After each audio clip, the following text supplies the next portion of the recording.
Belly fat सबसे last में क्यों कम होता है? बेली फैट अगर आपकी भी प्रॉब्लम है तो ये वीडियो आपके लिए है।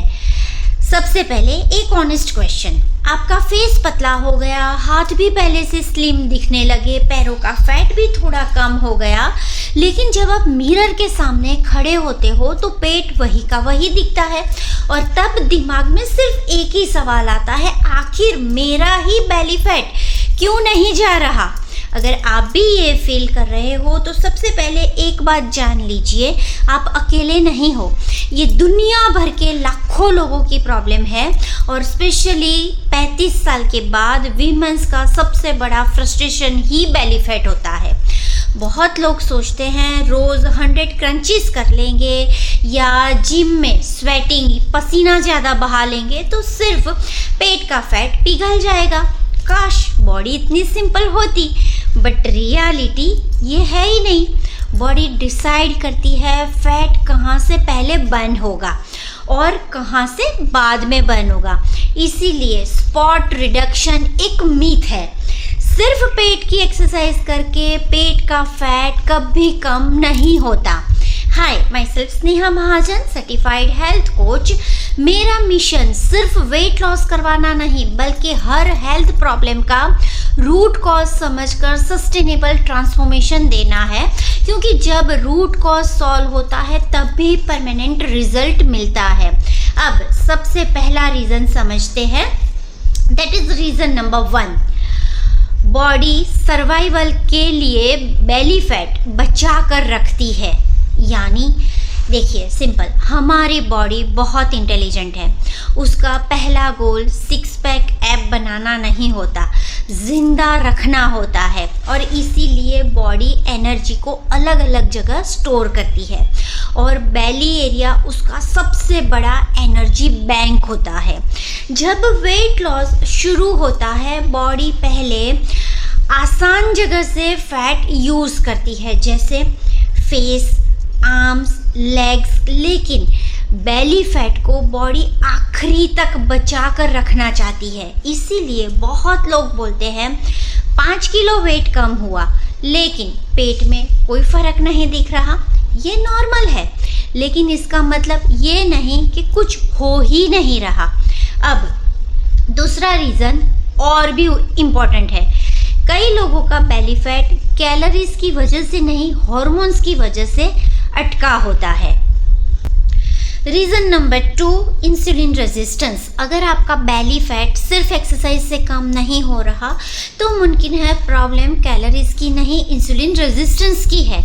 इंसुलिन एक हार्मोन है जो ब्लड में ग्लूकोज को सेल तक पहुंचाता है, लेकिन जब सालों तक process food, stress, poor sleep, physical inactivity रहती है तो बॉडी इंसुलिन की बात सुनना कम कर देता है और इससे कहते हैं इंसुलिन रेजिस्टेंस। इसका रिजल्ट बॉडी फैट बर्न करने के बजाय फैट को स्टोर करना शुरू करती है और सबसे ज़्यादा फैट जमा होता है पेट के आसपास।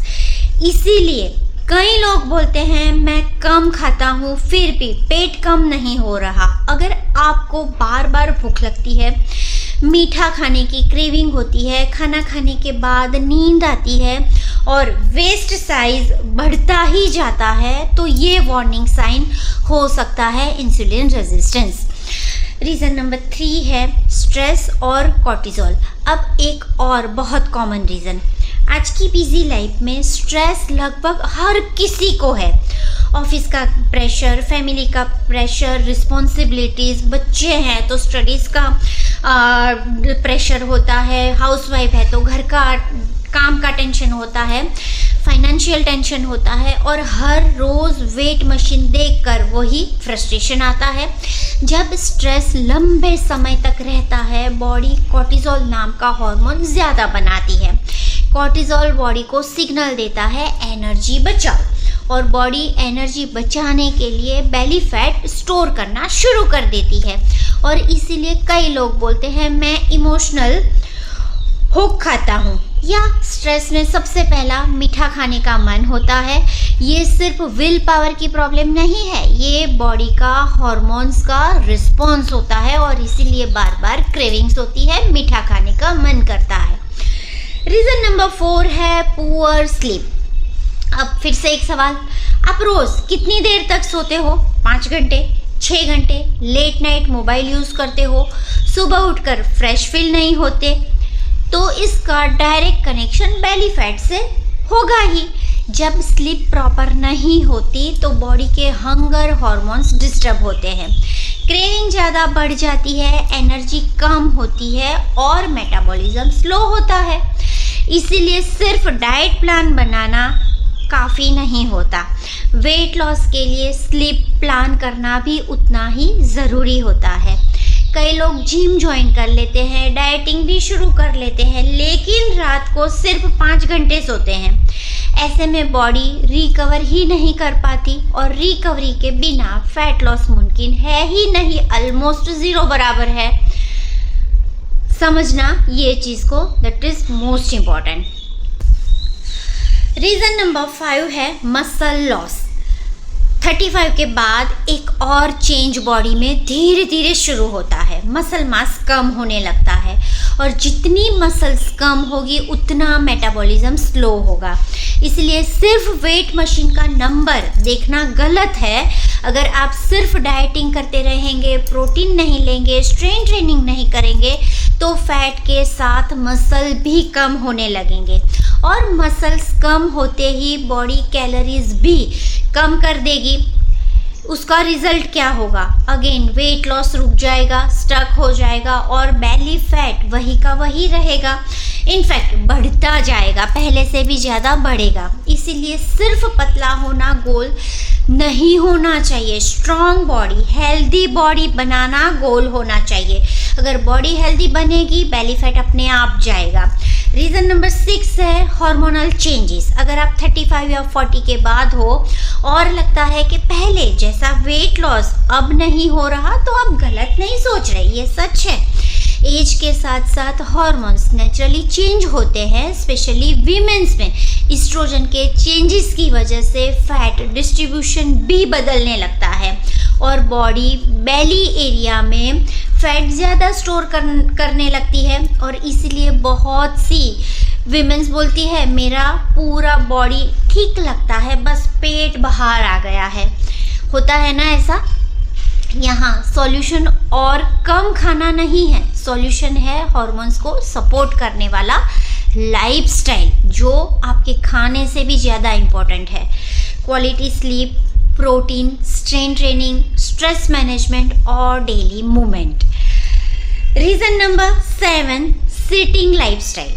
आज हम जिम में 45 मिनट एक्सरसाइज करते हैं, लेकिन बाकी के 10 से 12 घंटे चेयर पर बैठे रहते हैं, सोफे पर बैठे रहते हैं, टीवी देखते रहते हैं, स्क्रॉल करते रहते हैं। बॉडी को सिर्फ एक्सरसाइज नहीं, मूवमेंट भी उतना ज़रूरी है। अगर आप दिन भर बैठे रहते हैं तो मेटाबॉलिज्म नेचुरली स्लो होने लगता है, इसलिए हर 45 to 60 मिनट्स में उठकर 2 से 3 मिनट वॉक करना भी इम्पॉर्टेंट है। लिफ्ट की जगह स्टेयर्स यूज़ करना, फ़ोन पर बात करते वक्त चलना, डिनर के बाद 10 से 15 मिनट वॉक करना, ये छोटी छोटी हैबिट्स ही लॉन्ग टर्म फैट लॉस में बहुत बड़ा डिफरेंस क्रिएट करती है। अब सबसे इम्पॉर्टेंट एक बात, उसका सॉल्यूशन क्या है? अगर आप सिर्फ बेली फैट कम करना चाहते हैं तो सिर्फ एब्स एक्सरसाइज मत करिए, अपनी बॉडी का पूरा सिस्टम इम्प्रूव कीजिए। जैसे हर मील में प्रोटीन लीजिए, वीक में कम से कम 2 से 3 दिन स्ट्रेंथ ट्रेनिंग करिए, रोज़ एक्टिव रहिए, 7 से 8 घंटे की क्वालिटी स्लीप लीजिए, स्ट्रेस को मैनेज करना सीखिए, क्रैश डाइटिंग बिल्कुल मत करिए। याद रखिए बेली फैट एक प्रॉब्लम नहीं है, बॉडी के अंदर चल रहे इम्बैलेंस का सिग्नल है। जब आप रूट कॉज पर काम करते हैं तो सिर्फ बेली फैट नहीं, आपका एनर्जी, स्लीप, हार्मोन्स और ओवरऑल हेल्थ भी इम्प्रूव होने लगती है। अगर आज की वीडियो से आपको कुछ नया सीखने को मिला है तो इस वीडियो को उन लोगों के साथ शेयर ज़रूर कीजिए जो सालों से बेली फैट कम करने की कोशिश कर रहे हैं और फ्रस्ट्रेट हो रहे हैं, और कमेंट में बेली ज़रूर से लिखिए ताकि मुझे पता चले कि आप इस टॉपिक पर और वीडियोस देखना चाहते हैं। अगर आप personalise root cause based weight loss guidance चाहते हैं और ओवरऑल हेल्थ इंप्रूव करना चाहते हैं तो हमारे 1-on-1 हेल्थ कोचिंग प्रोग्राम के लिए भी कनेक्ट कर सकते हैं।